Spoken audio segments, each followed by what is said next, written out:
Ici, aujourd'hui, je voulais vous présenter donc, le titre de l'étude, parce que c'est bien une étude ici qu'on fait, ce n'est pas une prédication, c'est une étude et une exhortation.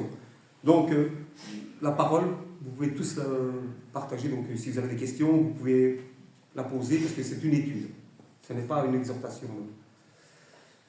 Et aujourd'hui, je voulais parler sur un sujet biblique, évidemment, et qui dit « Qui suis-je pour juger ?» Est-ce qu'on s'est déjà posé cette question? Qui sommes-nous pour juger? Qui n'a jamais jugé d'entre nous? Je suis premier, je lève le doigt. Je ne sais pas le nombre de fois que j'ai jugé. C'est pas correct, ce n'est pas bien, mais voilà. Il faut que nous devons travailler sur ça, parce que des fois, évidemment, ce n'est toujours pas bien de juger, et on a des fois des anciens réflexes qui reviennent, qui ressortent de notre côté, malheureusement, charnel. Je voulais vous prendre, si vous voulez prendre avec moi, donc en Romains, chapitre 2, versets 1 et 3. Romains, chapitre 2, versets 1 et 3. Et nous reviendrons encore une fois sur ce chapitre-là, plus tard. Romains, chapitre 3. Romains, chapitre 2, versets 1 et 3. De 1 à 3.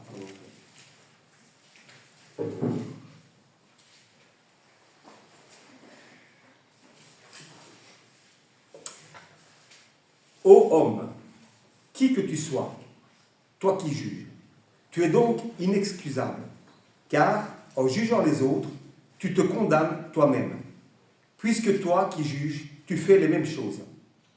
Nous savons en effet que le jugement de Dieu contre ceux qui commettent de telles choses est selon la vérité. Et penses-tu, ô homme, qui juge ceux qui commettent de telles choses et qui les fait, que tu échapperas au jugement de Dieu? En Jacques, chapitre 4, verset 12, je peux vite vous le lire si vous voulez. Un seul est législateur et juge. C'est celui qui peut sauver et perdre.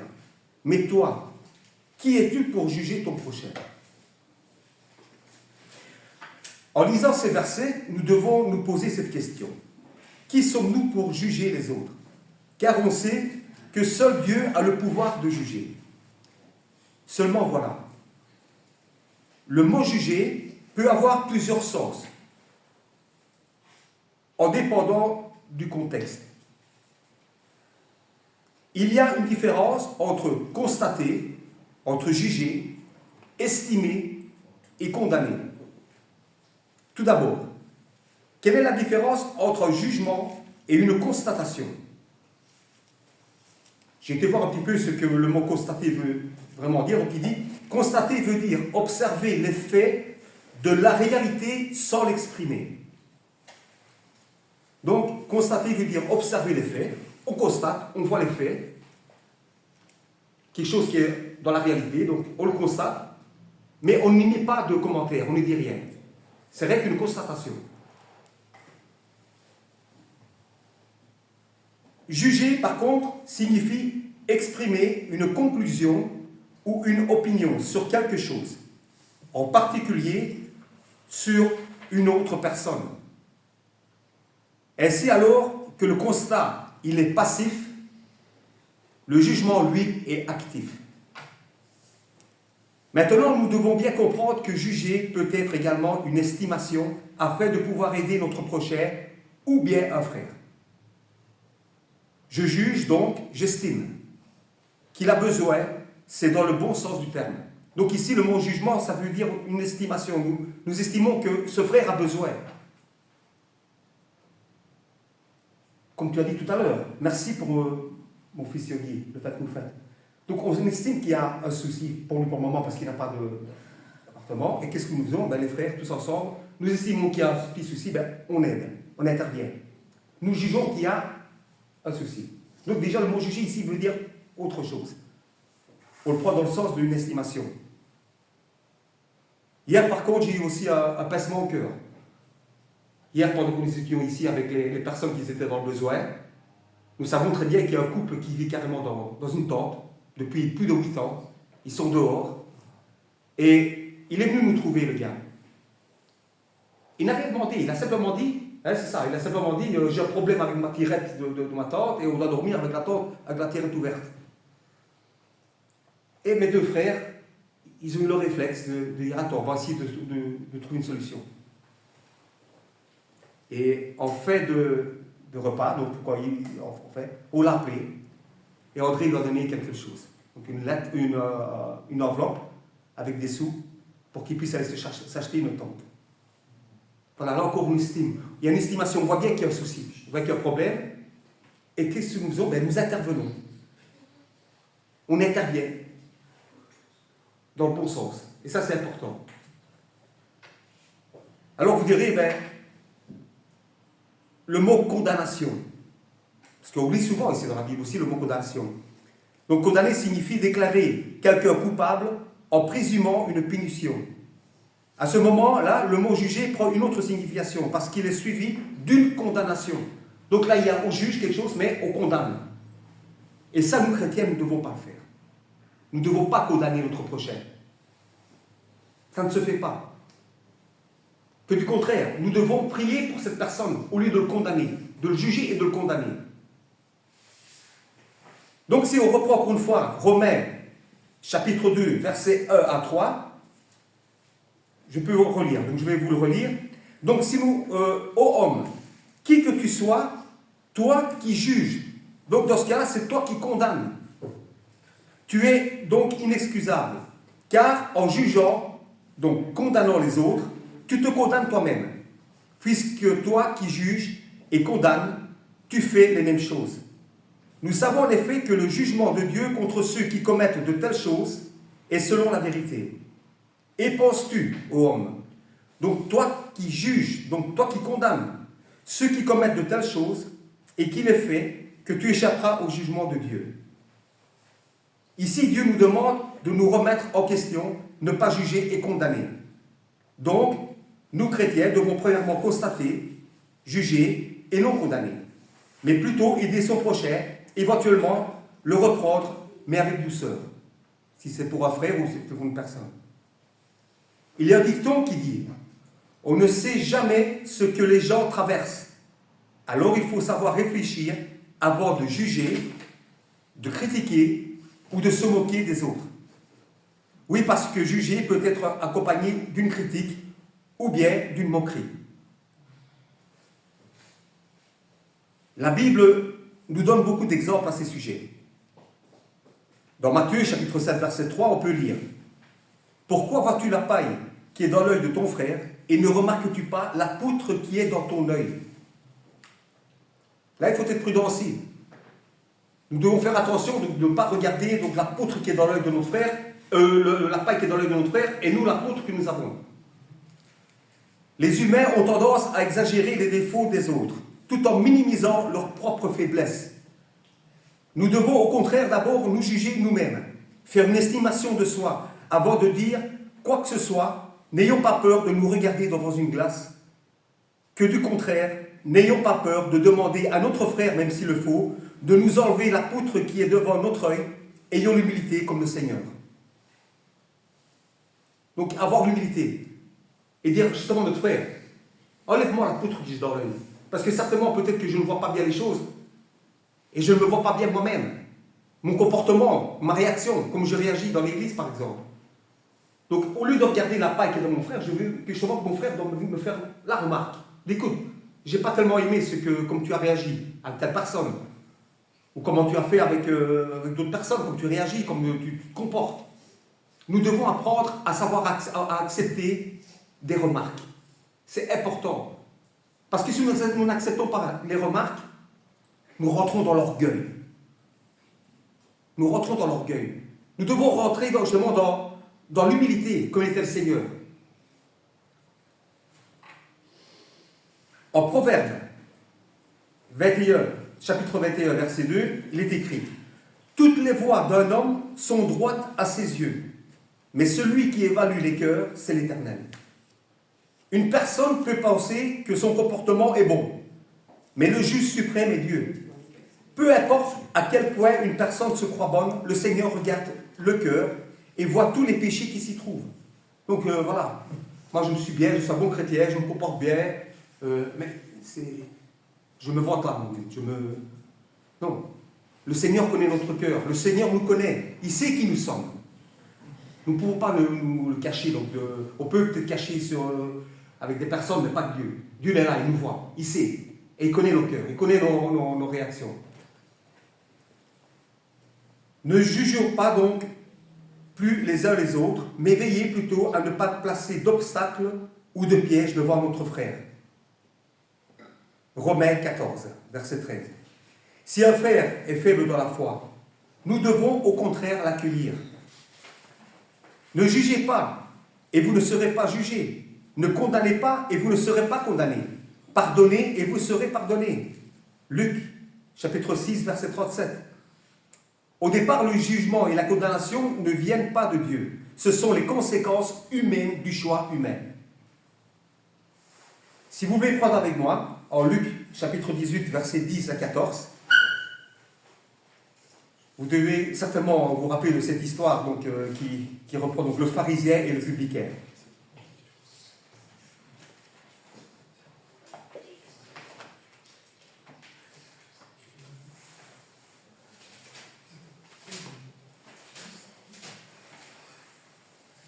Donc Luc, chapitre 18, versets 10 à 14.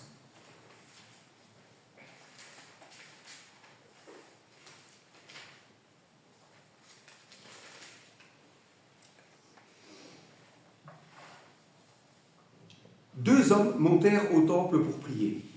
L'un était pharisien et l'autre publicain. Le pharisien, debout, priait ainsi en lui-même. « Ô Dieu, je te rends grâce de ce que je ne suis pas comme le reste des hommes, qui sont ravisseurs, injustes, adultères, ou même comme ce publicain. Je jeûne 2 fois la semaine. Je donne la dîme de tous mes revenus. » Le publicain, se tenant à distance, n'osait même pas lever les yeux au ciel. Mais il se frappait la poitrine en disant « Ô Dieu, sois apaisé envers moi, qui suis un pécheur. Je vous le dis, celui-ci descendit dans sa maison justifié plutôt que l'autre, car quiconque s'élève sera baissé, et celui qui s'abaisse sera élevé. » Donc ici, on voit bien que le pharisien, voilà, il avait cette arrogance, et pointé du doigt. Moi je fais ça, moi je fais ça. Tu as lu à partir du verset 10, mais tu devrais lire aussi le verset 9. Le verset 9 ? D'accord. Il dit encore, cette parabole, en vue de certaines personnes, se persuadant qu'elle était juste, voilà. Et ne faisait aucun cas des autres. Voilà. C'est pour ça qu'il raconte la parabole. Parce qu'il y a des personnes qui se croient justes. Ils se croient justes, ouais. Et c'est comme j'ai lu tout à l'heure ici, donc en proverbe, toutes les voies d'un homme sont droites à ses yeux. Donc ce gars se sent juste, comme il est marqué ici dans le proverbe. Mais il juge aussi d'un côté, hein. Il condamne le gars, que je ne suis pas comme celui-là. Tu vois ? Parce qu'elle se croit juste. Voilà. Donc, Colossiens, chapitre 2, versets 16 et 17, il est écrit « Que personne donc ne vous juge au sujet du manger ou du boire, ou à propos d'une fête, d'un nouveau mois ou du sabbat. Tout cela n'était que l'ombre des choses à venir, mais la réalité est en Christ. » Paul s'exprime son inquiétude face aux philosophies et aux enseignements trompeurs qui pourraient égarer les Colossiens et les éloigner de la vérité de Christ. Celui qui mange de tout ne méprise pas celui qui ne le fait pas. Et que celui qui ne mange pas de tout ne juge pas celui qui le fait, car Dieu l'a accueilli. Romains 14, verset 3. Dieu, en effet, n'a pas envoyé son Fils dans le monde pour juger le monde, pour que le monde soit sauvé par lui. Jean chapitre 3, verset 17. Que le mariage soit honoré de tous et le lit conjugal épargné par la souillure. Ceux qui se livrent à l'immoralité sexuelle et à l'adultère, Dieu les jugera.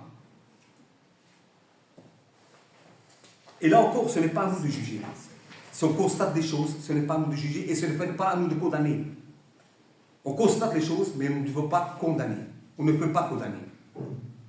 Je suis d'accord avec toi quand tu dis constater une chose. Mais celui qui constate et qui ne juge pas et qui reste passif et qui laisse faire, lui, il est autant condamnable que celui qui est passif, que celui qui fait la mauvaise action. Tu es obligé de juger si ce qu'il fait est bien ou s'il est mal. Le fait de voir si une chose, si une situation est bonne ou elle n'est pas bonne, oui. C'est déjà un jugement. Puisque tu juges s'il fait le bien ou fait le mal. C'est déjà un jugement, ça. Mais justement, c'est ce que j'ai dit tout à l'heure, c'est que... Comment faire? Il faut dire, constater, c'est pas suffisant. Non, mais je veux dire, il y a plusieurs trucs. Donc, il y a la constatation. Il y a le jugement, tu constates, mais tu dois jouer oui ou non. Et là, le jugement, la condamnation, tu ne peux pas la donner. Il n'y a que Dieu qui donne la condamnation. Mais justement, mais il y a des gens qui condamnent. Oh, il y a des personnes qui condamnent, même certains frères et sœurs qui vont condamner. T'as vu, lui il sera jugé. C'est l'affaire de Dieu. C'est normal. Oui, mais nous, on peut juger si une chose est bonne ou ça est bonne. Oui. Mais on peut juger, mais à condition qu'on ne condamne pas. Quand je dis qu'on juge un frère, s'il y a quelque chose, il faut le reprendre avec douceur. Dieu seul est juge. Voilà, justement, il faut le reprendre avec douceur. Donc c'est ce que j'ai dit tout à l'heure. Ouais, mais le fait de reprendre sur une douceur, toi tu juges, tu te comportes mal, il faut que... Oui, mais c'est pour le bien. C'est pour le bien, c'est tout à fait normal. Je ne peux pas fermer les yeux si par exemple un frère fait quelque chose qui est... Il fallait le trouver, il fallait le dire. Voilà. C'est tout à fait normal. Maintenant, il faut aussi que je dois accepter ce que le frère s'il me fait une remarque. Tu comprends? Oui, il faut accepter. Moi aussi, j'ai le droit d'être jugé. Donc, juger, oui, on comprend ce que je veux dire. Donc, pas de condamnation, voilà, c'est ça. C'est plus dans ce sens-là. Parce que des fois, on met le mot juger dans tout. Non, le mot juger peut avoir plusieurs facettes, on va dire. Tu vois, pour... moi, si je te condamne toi, mais moi je me condamne aussi, parce que moi aussi je suis pécheur. Tu vois ce que je veux dire? Voilà, tout à fait. Voilà. C'est ça, ouais.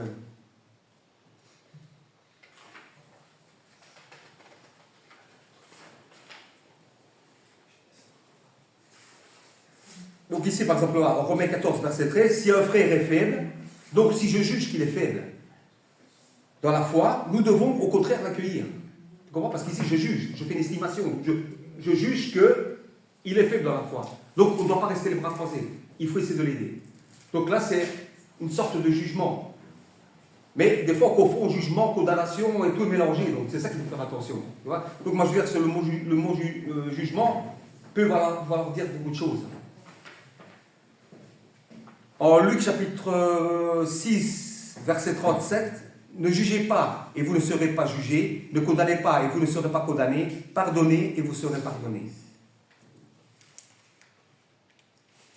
Donc au départ, le jugement et la condamnation ne viennent pas de Dieu, ce sont donc les conséquences humaines et de choix humains comme j'ai dit tout à l'heure. Romains chapitre 8, versets 1 et 2. Il n'y a donc maintenant aucune condamnation pour ceux qui sont en Jésus-Christ, qui ne vivent pas conformément à leur nature propre, mais conformément à l'Esprit. En effet, la loi de l'Esprit qui donne la vie en Jésus-Christ m'a libéré de la loi du péché et de la mort. En Jean chapitre 3, verset 18, il est encore écrit « Celui qui croit en lui n'est pas jugé, mais celui qui ne croit pas est déjà jugé, parce qu'il n'a pas cru au nom du Fils unique de Dieu. » Puis là est écrit encore, au contraire, je traite durement mon corps et je le discipline, de peur d'être moi-même rejeté après avoir péché aux autres. 1 Corinthiens, chapitre 9, verset 27. En 2 Timothée, chapitre 4, 7 à 8, il est écrit, j'ai combattu le bon combat, j'ai terminé la course, j'ai gardé la foi. Désormais, la couronne de justice m'est réservée. Le Seigneur, le juste juge, me la remettra ce jour-là. Et non seulement à moi, mais aussi à tous ceux qui auront attendu avec amour sa venue. Ainsi donc, le Seigneur s'est délivré de l'épreuve des hommes pieux et gardé les injustes pour le jour du jugement, où ils seront punis. 2 Pierre, chapitre 2, verset 9.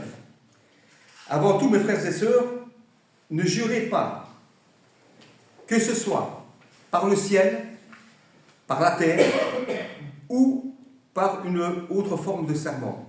mais que votre oui soit oui et que votre non soit non, afin que vous ne tombiez pas sous le jugement. Jacques, chapitre 5, verset 12.